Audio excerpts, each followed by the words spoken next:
환자 진료 중 자신의 목숨을 희생하여 순직한 고 임세원 교수를 의사자로 선정하라.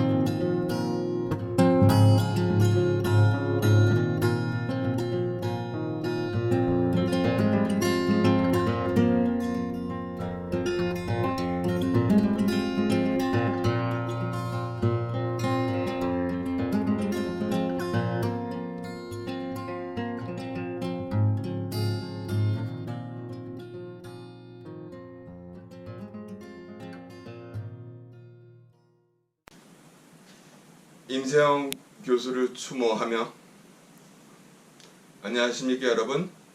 대한민국의 정신과 전문의 최성환입니다.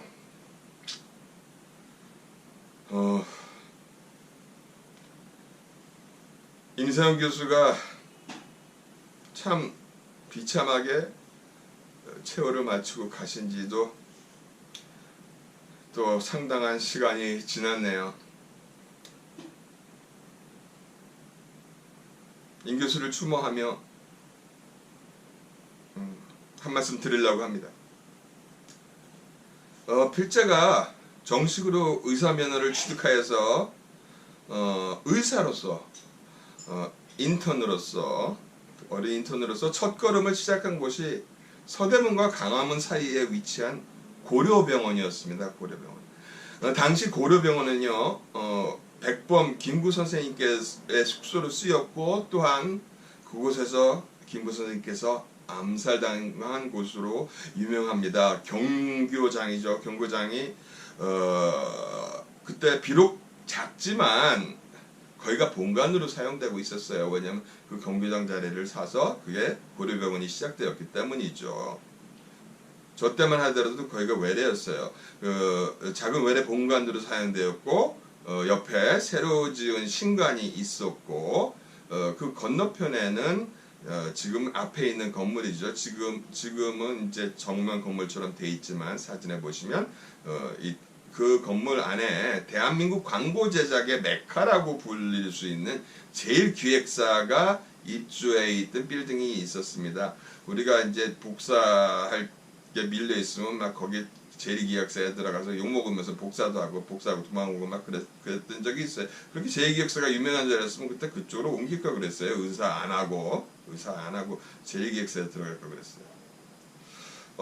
그리고 또 우리 병원 오른쪽에는요 적십자병원이 위치해 있었어요. 적십자병원이 대지는 꽤 넓었지만 건물은 아주 오래되어서 초라했었어요. 그래도 꽤 넓은 광장이 있었어요. 있었는데 이건 또 가슴 아픈 얘기죠. 겨우겨우 이제 거의 4년차, 3년차인가 그렇게 돼가지고 겨우겨우 휴가를 갖다가 내게 돼서 바쁜 와중에 부모님을 찾아뵈러 이제 시골로 가족들을 다 데리고 떠났던 이웃 적시자병원의 이웃 전공의 한 분이 고속도로에서 나오면 뉴스에도 옛날에 나와 있습니다. 그게 고속도로에서 가족 전부가 졸지에 다 돌아가신 사건이 있었어요. 그때 저는 갔었어요. 그 추모식에. 왜냐면 그 적시자병원에는 그 광장이 있었어요. 그런 추모식을 할 수 있는. 그 추모식에 참석했던 기억이 납니다. 꽤 오래전의 일이었지만 건물 앞에 광장이 있었기 때문에 그 기억이 납니다. 이렇게 철없던 그 일반 의사 인턴에서 이제 인턴을 마치고 정신과를 전공하기로 결심한 1년 동안의 모든 고역과 또 고역만 있었던 게 아니죠. 동료 인턴 선후배들과 함께 했던 즐거움도 모든 겪었던 일들이 진짜 잊지 못할 추억의 장소가 저에게는 바로 고려병원이었습니다. 고려병원은요 성균관대학교 의과대학병원 강북 삼성병원으로 성균관대학교 의과대학 강북 삼성병원으로 이름이 바뀌게 되고 그 규모도 더욱 커지게 됩니다. 물론 저희 이웃병원이었던 적시자병원도 깔끔하고 멋지게 옷을 갈아입게 됩니다. 죄송합니다.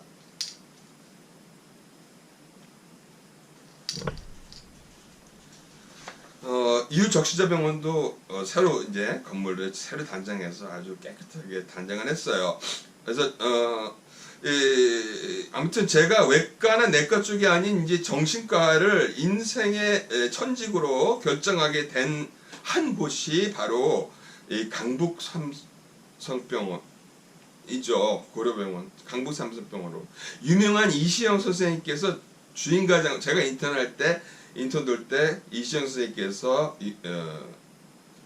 이시영 선생님께서 주인과장으로 계셨고요.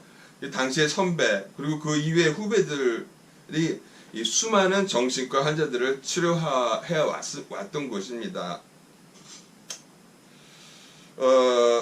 그래서 이러한 잊지 못할 추억의 장소가 바로 고려병원이었고, 아무튼 대학병원이 되면서 이름이 바뀌게 되고 규모도 더욱 커지게 됩니다. 물론 이웃병원인 적시자병원도 이제는 깔끔하고 멋지게 옷을 갈아입게 되지요. 오랫동안 떠나 있었기에 병원의 구조에 대한 것은 이제 잘 몰라도 제가 있었던 1989년부터 90년 초까지의 병원의 분위기는 이 필자의 뇌리에서 사라질 리가 없습니다. 좋은 데만 다녔던 건 아니죠. 왜냐하면 새벽이나 한밤중에 인턴 때 자주 드나들던 이 강북 삼성병원의 영안실, 즉 시체 냉장실이죠. 시체 냉장실. 또 마음이 답답할 때 동료 의사들을 만나러 방문했던 우리하고는 달리게 정원이 있는 적십자병원. 이런 적십자병원 이야기가 유독 자주 등장하는 것에 대해서 여러분들은 의아함을 느끼실지 모르겠어요. 왜 자꾸 적십자병원 얘기하냐? 이유는 이렇습니다. 이유는 이래요. 성균관 대학교, 그죠? 성균관 대학교 강북 삼성병원 정신과 외래에서 비참하고 처참하게 비명 행사하신 고 임세원 정신건강의학과 교수는요, 자신이 소속된 병원의 장례식장에서도 모셔지지 못했다는 것이 저를 가슴 아프게 했고요. 이것이 치욕이라는 것이에요. 강북 삼성병원의 장소가 협소한 관계로 고 임세환 교수의 장례식은요, 강북 삼성병원에서 이루어지지가 않았고요. 옆에 적십자병원의 장례식장을 빌려서 거기에 영안되었습니다. 게다가요, 추모 행사도 제가 앞서 소개한 적십자병원 광장에서 이루어졌어요. 적십자병원 광장에서. 필자의 심정은 이랬습니다. 어땠냐고요? 아무튼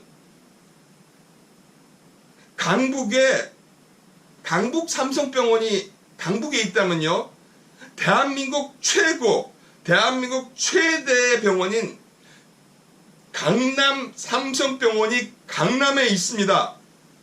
저는 자주 가봤는데요. 그런데 병원만 최고가 아니고요, 충분히 커다란 광장이 몇 개나 있고요, 특히나 장례식장도 대한민국에서 최고이자 최대입니다. 또한 삼성병원 장례식장이라고 하면 최고의 품위를 지키고 있는 장소입니다.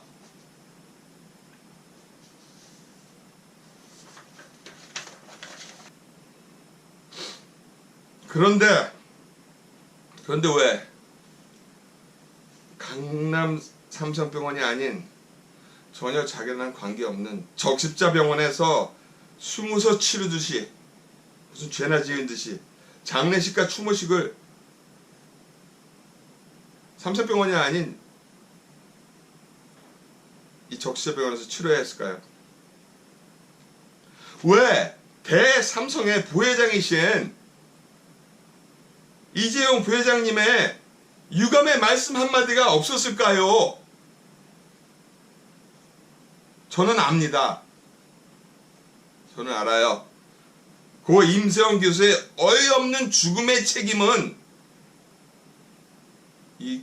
고 임세원 교수의 어이없는 죽음의 책임은 정부와 국회의원들과 보건복지부와 인권위원회와 9명의 헌법재판관들, 반복하겠습니다. 정부와 국회의원들과 보건복지부와 인권위원회와 9명의 헌법재판관들에게 모든 잘못과 책임이 있는 정치적인 문제였기 때문입니다. 이 정치적인 문제로 인해서 성실하고 훌륭하고 존경받던 정신과 전문의가 어이없이 죽었습니다.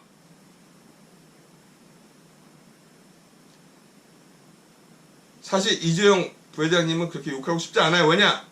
정치권의 극한 장난질로 구치소까지 다녀온 이재용 삼성 부회장이 함부로, 물론 이게 함부로인지도 모르겠지만은 인륜적으로 사람으로서 당연한 일이었음에도 불구하고 함부로 임세원 교수의 죽음에 대한 유감과 추모의 뜻을 피력하기조차 곤란했고 심지어는 두렵기까지 했을지도 모른다는 저의 추측이 있습니다. 제가 너무 예민한 거 맞죠? 그렇게 알고 있어요. 예민한 것 같아요. 하지만 여러분들 이 내용 잘 알고 있는 분들은 제 얘기가 무슨 뜻인지 감을 잡고 계실 거예요. 좋습니다. 여기까지도 이해해 드릴게요. 있잖아요. 임 교수는 자기 머릿속에 폭탄이 있다고 환자가 의사를 칼로 찔러 죽입니까? 이유가 있었어요. 정부 정책상에, 복지부 정책상에, 모든 정책상에 문제점이 발생하고 있었어요. 흐트러져 있었어요. 그렇기 때문에 환자들이 불만을 품고 있었어요. 의사의 잘못이 아님에도 불구하고 의사들한테 불만을 품고 있었다는 얘기예요. 임세원 교수가 어떻게 했냐면요. 그쪽에 그 외래 통로를 갖다가 제가 있는 병원처럼 이렇게 후진 병원은 도망갈 장소조차 없어요. 없지만은 여기는 그래도 대학병원이니만큼 의사가 숨거나 다른 통로가 있었어요. 있었는데 환자가 칼을 들고 휘두르니까 임세환 교수가 자기가 피할 수 있는 곳으로 안 피하고 사람들이 많은 앞에 복도로 나오면서 거기 나와 있는 사람들을 피신시키고자 했던 거예요. 뭐냐면 앞에 접수해 있는 직원들이 있을 거 아닙니까? 간호사들이. 또는 환자들이 대기하고 있을 수도 있잖아요. 그 사람들은 먼저 피하게 하려고 앞으로 튀어나온 거예요. 그 다음에 빨리 도망가도록 얘기를 하고 그 사람들이 피신할 걸 확인한 다음에 자기도 뛰었죠. 근데 임세원 교수가 마침 여러분도 허리 아파봤으면 알겠지만 허리 디스크가 아주 심하면요. 사람이 허리 돌리기가 되게 쉽지가 않아요. 임세원 교수가 순간적으로 사람들이 피신시켜놓고 뒤를 돌아보는 순간 허리가 삐끗하면서 쓰러졌는데 전혀 움직일 수가 없었던 거예요. 그 임세원 교수를 갖다가 그 환자가 달려와서 칼로 마구 난도질을 해야 된 겁니다. 병원이에요. 대학병원. 무슨 119가 출동하겠어요? 바로 데려가면 수술실이에요.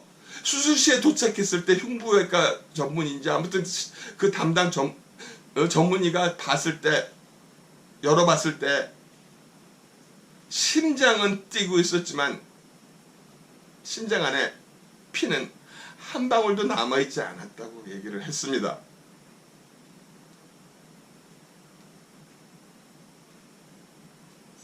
여러분 이런 게 설명하기 쉬운 것 같아요.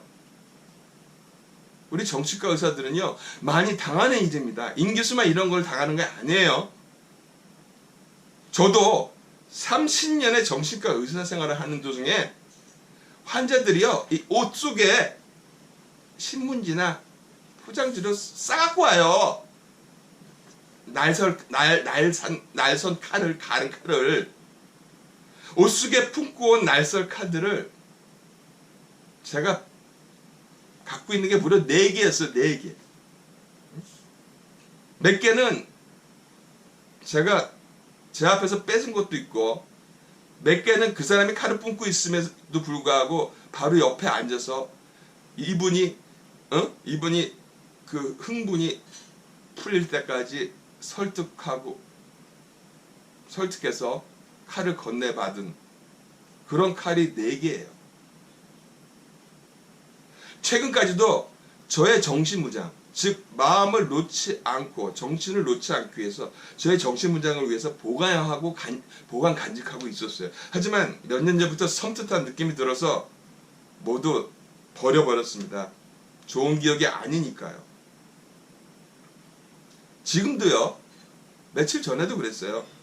이 작은 가슴으로 가끔씩은 환자들의 분노의 주먹질을 내 가슴이 크다는 착각을 갖고 어떨 때는 그들이 진정될 때까지 이 사람들이 때리는 걸 참아주기도 해요. 여자가 때리는 게 아니고 남자들이요. 어디서 그런 힘이 나는지 모르겠지만 그래요. 그럼 한참 나를 때리다가 이 사람들이 웁니다. 잘못했다고. 조금 긁혔다고 말이죠. 위협당했거나 욕을 먹었다고 겁먹고 막 고소고발. 요즘 세상이 그렇죠. 날 패도 나는 고소고발할 필자가 사람이 아닙니다. 우리 정신과 의사들은 이러한 위험 상황들을요. 사명감을 떠나서 희생이죠. 하나님께서 우리에게 주신 소명이자 심지어는 순교자의 자세로 살아가고 있습니다. 하루하루를. 억울하죠. 또 어이없죠. 잔혹하게 살해당한 임세원 교수. 이 나라의 엉성하고 잘못된 시스템으로 인해 죽어버린 임세원 교수. 그의 가족들이 막 사회에 나와서 거리에 나와서 책임지라 뭐해라 떠드든가요? 에? 떠드든가요? 가족들이? 임세원 교수 그분의 가족들은 아무런 원망을 한마디도 입에 담지 않았습니다. 누구한테 보복이 두려워서 그랬어요? 가족분들은요, 더 이상 이러한 불행한 일이 없기를 바란다는 한마디로 이 세상을, 이 못된 세상을 용서하였습니다. 그런데 이 나라는 무엇을 하고 있습니까? 나라의 정책에 억울한 희생자이자 순교자이자 의사자인 고 임세원 교수의 의사자 결정을 2019년 4월 또 두 번째로 신청한 2019년 6월에도 거절했습니다. 자신들의 잘못을 숨기기 위해서입니까? 자신들의 잘못을 숨기기 위해서입니까? 아니면 의사놈들은 그렇게 뒤져도 죽어도 싸다는 얘기입니까? 대답해 보세요. 비겁하게 숨지 마시고.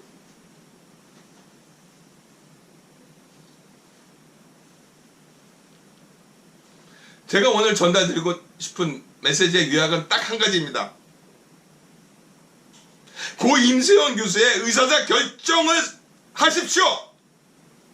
고 임세원 교수의 의사자 선정을 한 번 더 거절한다면 정부는 감당하지 못할 처지에 부딪힐 것임을 경고하는 바이다.